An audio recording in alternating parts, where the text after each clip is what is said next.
Hello everyone, मेरा नाम है शशांक और आप देख रहे हैं सोलर क्लैप। अगर आप भी अपने घर पर सोलर पैनल्स लगवाने की सोच रहे हैं और अगर आपने अपने घर का लोड कैलकुलेट किया और आपकी रिक्वायरमेंट के हिसाब से 2 किलोवाट का सिस्टम आपको लगता है सही रहेगा, तो ये वीडियो आपके लिए है। इस वीडियो में मैं आपको 2 किलोवाट सोलर पैनल की टोटल कॉस्ट बताऊंगा, क्या क्या कंपोनेंट्स उसमें यूज़ होते हैं, कितनी उनकी कॉस्ट पड़ती है, कितनी जगह की आपको रिक्वायरमेंट होगी, कितनी यूनिट्स वो जनरेट करेंगे और क्या क्या अप्लायंसेस आप 2 किलोवाट के सोलर पैनल सिस्टम पर चला सकते हैं। तो चलिए बिना टाइम वेस्ट किए वीडियो को शुरू करते हैं।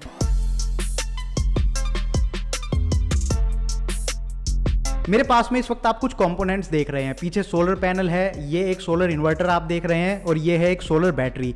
तो ये मेजर कंपोनेंट्स हैं जब भी आप सोलर प्रोजेक्ट अपने घर पर लगवाने की सोचते हैं। पीछे जो आप पैनल देख रहे हैं ये मोनोपर्क पैनल है, ईस्टमैन कंपनी का पैनल है। ये 330 वाट का 24 वोल्ट में। अगर आप पॉली पैनल्स लगवाना चाहेंगे तो पॉली पैनल्स भी मार्केट में अवेलेबल हैं, लेकिन उसके लिए आपके घर में जगह थोड़ी ज़्यादा चाहिए क्योंकि 2 किलोवाट के सिस्टम के लिए ज़्यादा पॉली पैनल्स लगते हैं। और अगर आप थोड़े एडवांस पैनल लगवाना चाहेंगे जैसे बाईफेशियल पैनल, तो वो भी मार्केट में अवेलेबल है। ये मोनोपर्क पॉली और बाईफेशियल के बीच का काम करता है। इसमें जगह भी ज़्यादा नहीं लगती और एफिशिएंसी भी इनकी काफ़ी अच्छी होती है। तो जैसा मैंने बताया ये ईस्टमैन कंपनी का मोनोपर्क सोलर पैनल है 330 वाट का। तो अगर आपको 2 किलोवाट का लगवाना है तो लगभग ऐसे 6 सोलर पैनल लगवाने पड़ेंगे। इसके अगर मैं एमआरपी की बात करूं तो एक पैनल की एमआरपी लगभग 20,000 रुपए के आसपास है, लेकिन डिस्ट्रीब्यूटर्स के पास ये पैनल्स और ये सारे प्रोडक्ट्स काफ़ी अच्छे डिस्काउंट में अवेलेबल हैं। तो ये 16,000 से 20,000 के आसपास कहीं भी पड़ सकता है और प्राइस जो होते हैं वो हर स्टेट में अलग अलग होते हैं। तो आप अपने घर के आसपास किसी डिस्ट्रीब्यूटर को कांटेक्ट कीजिए और वहां से आप लेटेस्ट प्राइस अपने एरिया के पता कर सकते हैं। इस सोलर पैनल के अगर मैं डायमेंशंस की बात करूं तो जो इसकी आप चौड़ाई देख रहे हैं ये लगभग 3.5 फीट के आसपास है और इसकी जो लंबाई देख रहे हैं ऊपर से नीचे तक ये 5.5 फीट के आसपास है। तो अगर आप 3x3 पैनल की एक ग्रिड तैयार करते हैं तो लगभग 12 फुट की चौड़ाई उसको चाहिए होगी और लगभग 12 फुट की ही लंबाई उसको चाहिए होगी।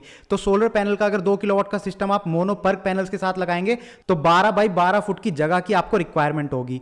अगर आप पूछना चाहते हैं कि ये कितनी यूनिट्स जनरेट करते हैं एक दिन में, तो मैं आपको बता देता हूं साल में हर दिन अलग अलग होता है। कभी धूप अच्छी निकलती है, कभी नहीं निकलती। तो जब धूप अच्छी निकलती है तो 2 किलोवाट का जो ये सोलर पैनल का सिस्टम होता है ये लगभग 10 से 11 यूनिट भी जनरेट कर देता है और जब धूप अच्छी नहीं निकलती तो 9 से 10 यूनिट भी जनरेट करता है। अगर हम एवरेज निकालते हैं पूरे एक साल का तो 2 किलोवाट का सिस्टम एक दिन में लगभग 10 यूनिट जनरेट करता है। इसके बाद बात कर लेते हैं सोलर इन्वर्टर की। तो यहां पर आप देख रहे हैं ईस्टमैन कंपनी का सोलर इन्वर्टर आपको दिखाई दे रहा है। ये PWM टेक्नोलॉजी पर बना हुआ इन्वर्टर है। मार्केट में आपको MPPT टेक्नोलॉजी वाले इन्वर्टर भी मिल जाएंगे। जो PWM वाले होते हैं उनकी एफिशिएंसी थोड़ी कम होती है और MPPT वालों की एफिशिएंसी थोड़ी ज़्यादा होती है, इस वजह से उनका प्राइस भी थोड़ा ज़्यादा होता है। ये 24 वोल्ट का इन्वर्टर है, इसका मतलब इसके साथ आपको 2 बैटरी कनेक्ट करनी पड़ेंगी और ये साइन वेव टेक्नोलॉजी पर काम करता है। इसके अगर मैं प्राइस की बात करूं तो इसका जो MRP है वो लगभग 21 से 22,000 रुपए के आसपास है और अगर आप MPPT वाला मॉडल लेंगे तो उसकी जो MRP है वो लगभग 32 से 33,000 रुपए के आसपास है। सेम चीज इन दोनों प्रोडक्ट में भी शामिल होती है। जैसे सोलर पैनल में मैंने आपको बताया था डिस्ट्रीब्यूटर्स के पास अच्छा खासा डिस्काउंट आपको मिल जाता है और state to state price vary करते हैं। तो अगर आप अपने स्टेट के डिस्ट्रीब्यूटर से पता करेंगे तो वहां पर डिस्काउंट के साथ ये प्रोडक्ट आपको मिल जाएंगे। ये जो मैंने आपको PWM और MPPT का डिफरेंस बताया है ये प्राइमरी फीचर है जो आपको देखना होता है। इसके अलावा भी काफी सारे फीचर्स आपको एक इन्वर्टर के अंदर चेक करने होते हैं। जैसे इस इन्वर्टर में आप देख सकते हैं इसमें आपको डिस्प्ले भी मिलती है और कुछ LED इंडिकेटर्स भी मिलते हैं। तो इसमें सारी ही चीजें किस हिसाब से ये इन्वर्टर काम कर रहा है वो काफी अच्छे से आप देख पाएंगे। इसमें आप प्रायोरिटी सेट कर सकते हैं। जैसे जो पुराने इन्वर्टर्स होते हैं उनमें ग्रिड भी कनेक्टेड होती है और सोलर पैनल्स भी कनेक्टेड होते हैं, लेकिन वो इन्वर्टर्स डिफरेंशिएट नहीं कर पाते कि किस पावर का पहले यूज करना है। इसमें अगर आप चाहते हैं कि सोलर पैनल से जो करंट जनरेट हो रहा है उससे ही आपकी बैटरी चार्ज हो और उसी से आपके अप्लायंसेस चलें तो वो भी आप इसमें सेट कर सकते हैं। ये सोलर पावर को प्रेफरेंस देगा ओवर ग्रिड पावर। इसके अलावा आपको ये भी देखना होता है कि कितना लोड आप इस इन्वर्टर के साथ चला सकते हैं। सोलर पैनल्स का काम होता है करंट जनरेट करना, लेकिन कितना लोड, हैवी लोड आप उन सोलर पैनल्स के करंट पर चला सकते हैं वो काम होता है एक सोलर इन्वर्टर का। तो ईस्टमैन के इस PWM इन्वर्टर के ऊपर आप अगर जो प्लास्टिक बॉडी वाले आपने एयर कूलर्स देखे होंगे वो लगभग 200 से 250 वाट कंज्यूम करते हैं, तो वैसे 3 एयर कूलर आप एक साथ इसके ऊपर चला सकते हैं। दूसरे हैवी लोड की अगर मैं बात करूं तो मिक्सर ग्राइंडर भी आप इसके ऊपर चला सकते हैं, अवन भी आप चला सकते हैं और जो आपके घर पर छोटे पंप लगे होते हैं, सरफेस पंप जो होते हैं, लगभग 1 HP का अगर सरफेस पंप भी लगा हुआ है तो वो भी आप इसके ऊपर चला सकते हैं। इसके अलावा भी इसमें काफी सारे फीचर्स होते हैं, लेकिन ये मेजर फीचर्स हैं जो मैंने भी आपको बताया। बाकी दूसरे फीचर्स की लिस्ट इस वक्त आप अपनी स्क्रीन पर देख सकते हैं और जब भी आप इन्वर्टर कंसीडर करते हैं अपने प्रोजेक्ट के लिए तो इसी तरीके से चेक कीजिए। उसमें देखिए कि डिस्प्ले वाला फीचर आपको मिल रहा है, बाकी उसमें देखिए कि कितना हैवी लोड आप उसके ऊपर आप चला सकते हैं, ये भी देखिए क्या उसमें एलसीडी डिस्प्ले मिल रही है या नहीं। इन्वर्टर के बाद बात आ जाती है बैटरी की। यहां पर हम ऑफ ग्रिड सिस्टम की बात कर रहे हैं, तो ऑफ ग्रिड सिस्टम में बैटरी का यूज होता है। अगर ऑन ग्रिड सिस्टम आप लगवाना चाहते हैं तो वहां पर बैटरी का यूज नहीं है। तो ऑफ ग्रिड के हिसाब से मैं बता देता हूं, क्योंकि ज्यादातर लोगों को अपने घर पर बैकअप चाहिए होता है, तो बैटरी की बात कर लेते हैं। उसके लिए इस इन्वर्टर को साइड कर देते हैं और बात कर लेते हैं बैटरी के बारे में। तो जैसा आप देख सकते हैं ये ईस्टमैन कंपनी की सोलर बैटरी है, टॉल ट्यूबुलर बैटरी। और मैं आपको बता दूं, अपने प्रोजेक्ट के लिए जब भी आप बैटरी खरीदते हैं तो वहां पर दो चीज आपको देखनी होती है, कितने एएच की बैटरी है और उस पर वारंटी कितनी मिल रही है। तो ये 200 एएच की बैटरी है और जैसा मैंने आपको बताया था वो डबल बैटरी का इन्वर्टर है, तो उसके साथ ऐसी दो बैटरी आपको कनेक्ट करनी पड़ेंगी। अगर आपकी जो रिक्वायरमेंट है वो थोड़ी ज्यादा है, अगर आप चाहते हैं कि ज्यादा देर तक आपके अप्लायंसेस चलें तो आप ज्यादा एएच की बैटरी लीजिए। ये 200 एएच की है। दूसरी 150 एएच की बैटरी भी आती है, वो भी आप ले सकते हैं। अगर आपको लगता है कि मुझे इतनी ज्यादा देर तक अप्लायंसेस नहीं चलाने, थोड़े कम में भी काम चल जाएगा, तो 150 एएच की बैटरी आप कंसीडर कर सकते हैं।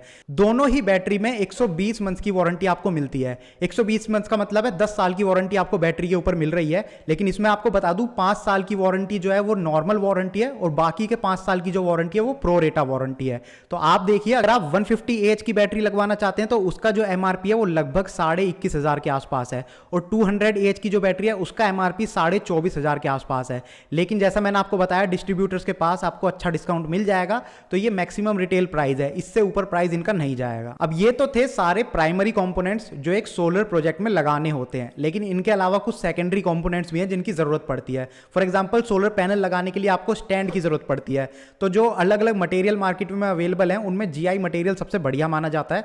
इसमें भी आपको दो चीज देखनी होती है, क्या आपको हाई राइज स्टैंड लगवाना है या नॉर्मल स्टैंड। हाई राइज का मतलब है सोलर पैनल्स आपके सर के ऊपर लगेंगे, नीचे का एरिया खाली रहेगा, आप दूसरे किसी काम के लिए यूज कर सकते हैं। तो अगर आप वो हाई राइज वाला स्टैंड लगवाएंगे जीआई मटेरियल के साथ, तो पर पैनल की कॉस्ट आपको लगभग 3,000 रुपए के आसपास पड़ेगी। अगर आप नॉर्मल स्ट्रक्चर लगवाते हैं जिसकी हाइट ज्यादा नहीं है, तो पर पैनल के साथ उसकी जो कॉस्ट है वो लगभग 2,000 रुपए के आसपास पड़ेगी। तो मैंने बताया था 2 किलोवाट में ऐसे 6 पैनल लगेंगे, तो 2,000 के हिसाब से 12,000 रुपए हो गए स्टैंड की कॉस्ट। इसके अलावा इन पैनल्स को आपस में कनेक्ट करने के लिए डीसी वायर की रिक्वायरमेंट होती है और कुछ MC4 कनेक्टर्स की रिक्वायरमेंट होती है। MC4 कनेक्टर 50 रुपए का एक पीस मार्केट में अवेलेबल है। इसके अलावा वायर की अगर मैं बात करूं तो 6 mm का वायर भी लगता है और 10 mm का वायर भी लगता है ऊपर के पूरे प्रोजेक्ट से और नीचे इन्वर्टर तक कनेक्शन करने के लिए। तो उसकी जो कॉस्ट पड़ती है 6 mm की, वो लगभग 60 रुपए पर मीटर के हिसाब से पड़ती है और जो 10 mm का वायर है उसकी जो कॉस्ट है वो लगभग 130 से 135 रुपए पर मीटर के हिसाब से आपको पड़ेगी। इसके अलावा सेफ्टी पर्पज के लिए ACDB और DCDB बॉक्सेस को लगाया जाता है। इनके अंदर कुछ MCBs होती हैं, तो जो कनेक्शन होता है सोलर पैनल का वो डायरेक्ट आपके इन्वर्टर में नहीं जाता, बीच में सेफ्टी के लिए एक DCDB बॉक्स लगाया जाता है। सेम उसी तरीके से इन्वर्टर का जो कनेक्शन है वो आपके अप्लायंसेस में डायरेक्टली नहीं जाता, वहां पर ACDB बॉक्स लगाया जाता है। इन दोनों बॉक्सेस की जो कीमत है वो लगभग 5,000 से 8,000 आपको पड़ेगी। इसके अलावा लाइटनिंग अरेस्टर आपको छत पर लगाना होता है। अगर मान लीजिए आसमान से कोई बिजली गिरती है और उस केस में आप चाहते हैं सोलर पैनल को नुकसान ना हो, तो लाइटनिंग अरेस्टर आप लगा सकते हैं। लाइटनिंग अरेस्टर की जो कॉस्ट है वो लगभग 2,000 रुपए के आसपास पड़ती है। और मान लीजिए जस्ट इन केस कुछ इशू हो जाता है जिसमें करंट इन सारी चीज़ों को खराब कर सकता है, तो उसके लिए आपको अर्थिंग करवानी पड़ती है। 3 अर्थिंग होती हैं, एक आपके सोलर पैनल के लिए, एक लाइटनिंग अरेस्टर के लिए और एक आपके घर के कनेक्शन के लिए।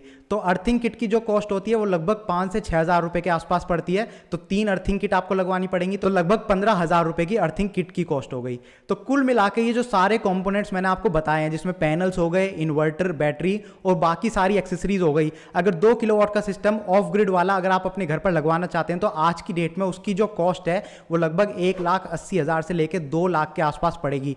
और मैं आपको बता दूं, ये मैं आपको मैक्सिमम प्राइस बता रहा हूं, इससे ऊपर ये कॉस्ट नहीं जानी चाहिए। अगर आप जहां से लगवा रहे हैं वहां पर इससे ऊपर ये कॉस्ट जा रही है तो आप एक काम कीजिए, इस वीडियो के डिस्क्रिप्शन में मैं एक फॉर्म का लिंक आपको दे रहा हूं। उस फॉर्म में आपको अपना नाम फिल करना है, अपनी कॉन्टैक्ट डिटेल्स फिल करनी है और किस सिटी में इन सोलर प्रोडक्ट्स की आपको रिक्वायरमेंट है ये फिल करके उस फॉर्म को सबमिट कर दीजिए। मेरे कनेक्शन में काफी सारे डीलर्स और डिस्ट्रीब्यूटर्स हैं पूरे इंडिया से, तो आपकी सिटी के हिसाब से जो भी डीलर या डिस्ट्रीब्यूटर मेरे टच में होगा, मैं आपकी कॉन्टैक्ट डिटेल्स उसको प्रोवाइड करूंगा, वो आपको कॉन्टैक्ट करेगा और आपको सही प्राइजेस प्रोडक्ट के बताएगा। अगर आप उससे लेना चाहते हैं, इंस्टॉल करना चाहते हैं तो वो भी कर सकते हैं। तो ये छोटी सी वीडियो मैंने आप लोगों के लिए बनाई है जिसमें मैंने आपको 2 किलोवाट के सोलर पैनल सिस्टम की कितनी कॉस्ट पड़ेगी 2022 में, लेटेस्ट कॉस्ट आप लोगों के साथ शेयर करिए। अगर आपको ये वीडियो पसंद आई है तो प्लीज इसको लाइक कीजिए, शेयर कीजिए ज़्यादा से ज़्यादा लोगों तक। और अगर कुछ सवाल हैं आपके इस टॉपिक से रिलेटेड तो नीचे कमेंट सेक्शन में लिख के पूछ सकते हैं। मैं और मेरी टीम कोशिश करेगी आपके हर एक सवाल का जवाब देने की। बाकी अगर आपको ऐसी वीडियोस देखना पसंद है सोलर एनर्जी से रिलेटेड, इलेक्ट्रिकल अप्लायंसेस से रिलेटेड या फिर इलेक्ट्रिक व्हीकल से रिलेटेड, तो आप इस चैनल को सब्सक्राइब कर सकते हैं, क्योंकि मैं इन्हीं सारे टॉपिक्स के ऊपर वीडियोस बनाता रहता हूँ। Thank you for watching the video. Good bye.